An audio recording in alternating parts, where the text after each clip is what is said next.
Hi guys, Gary Bernier, Wizard of Digital at Business Growth Guys. And the question I'm going to answer for you today is, what is digital marketing?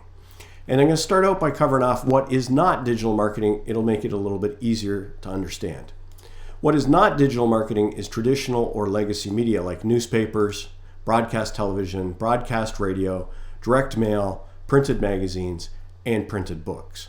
Obviously, all of these formats now have a digital component to them, but they started out with a non-digital component. So what is digital marketing? It can be broken into two concepts, content marketing and advertising, and both of these can be applied to the traditional media as well. They've just been brought forward into the digital world.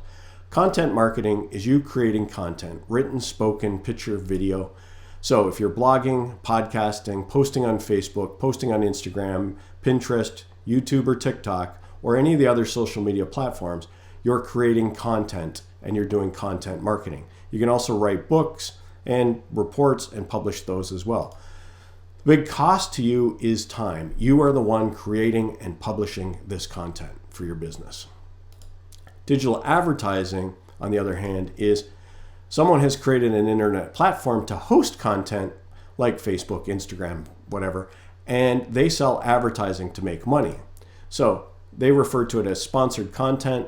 So you have Google ads, YouTube ads, Facebook ads, Instagram ads, Pinterest ads, Amazon ads, ads on Waze, streaming television ads, streaming radio ads. Just about every digital platform today has a form of advertising that you can take advantage of because that's how they make money. So the big cost to you is your cash. You have to pay them to get your advertisement in front of that audience. So you're buying advertising space, much like you would have in the old days. It's just in a digital platform. So hope that answers the question. What is digital marketing? Do us a digital favor and subscribe to the channel so you can see all of our new videos, or at least give me a like on this video if it answered the question for you. And if you have any other questions, put them in the comments and we'll either answer them there or create a video answer for you. Thank you.